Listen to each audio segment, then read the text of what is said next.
Skip video ini kalau kamu nggak suka dengan apa yang aku omongin saat ini. Nggak ada yang peduli soal kamu. Sebelum kamu sedih dengan apa yang aku omongin saat ini, justru ini kabar baik. Karena kamu tuh nggak sepenting itu di mata orang lain. Kamu mau bikin story sampai 1000 pun, nggak akan ada orang yang peduli. Oke, contohnya nih.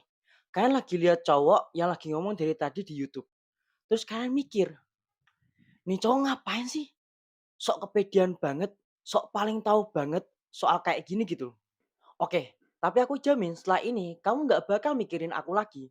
Pasti beberapa saat kemudian kamu udah mikir, habis ini nonton apa, habis ini scroll video apa, habis ini makan apa, dan sebagainya. Tapi aku nggak bakal ada di pikiran kamu lagi. Aku jamin itu.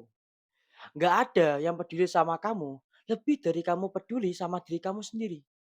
Halo semuanya, aku Nova, welcome back my channel. Di channel ini aku akan membahas seputar topik-topik yang seru dan menarik untuk kalian semua. Jadi, jangan lupa untuk subscribe. Kalian pernah denger gak soal spotlight effect? Di mana orang itu mikir dirinya itu diperhatikan oleh orang lain. Padahal orang lain itu sibuk mikirin diri mereka sendiri. Contohnya, kalau kita ketemu dan tatap-tatapan, itu pasti kalian mikir, wah, ini orang pasti lagi merhatiin gestur tubuh aku dan cara aku ngomong. Tapi faktanya, aku tuh lagi mikir diri aku sendiri. Besok ada jadwal kuliah, besok makan apa, IPK aku gimana, dan lain-lain.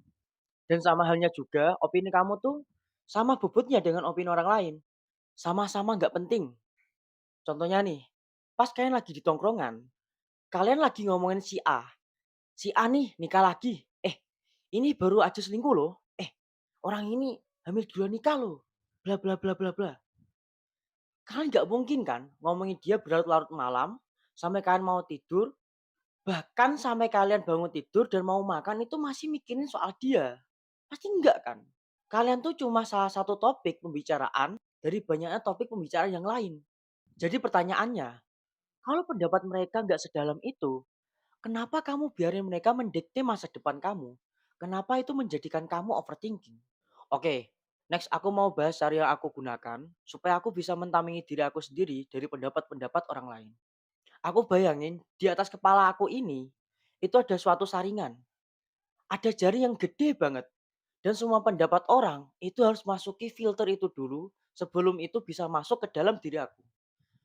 Contohnya nih, ada pendapat yang masuk terus bilang, "Ih, ini orang kok kalau ngomong sok menggurui banget ya. Emang dia tahu apa tentang permasalahan ini? Emang dia jurusan psikologi? Bla bla bla bla bla bla." Sebelum itu masuk ke dalam hati aku bakal tanya dulu, apakah itu benar? Apakah aku tuh sedang sok menggurui?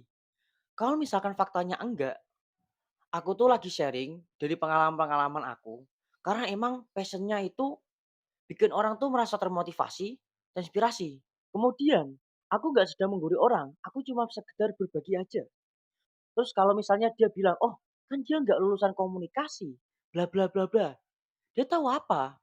Menurut aku, nggak semua orang harus punya sarjana untuk bisa belajar tentang komunikasi, tentang public speaking, tentang personal branding. Justru, kalau menurut aku, salah satu guru yang paling valid adalah pengalaman. Dan kebetulan, aku punya pengalaman yang banyak. Jadi pendapatnya ditolak. Dan kalian tahu nggak, aku bisa lanjut bikin video seperti ini. Aku tetap rajin konten. Dan ya omongan kayak gitu tuh, aku biarin kayak angin berlalu aja. Karena satu-satunya kendali yang orang lain punya terhadap kamu adalah yang kamu kasih ke mereka. Sekian video kali ini, sampai jumpa di video selanjutnya.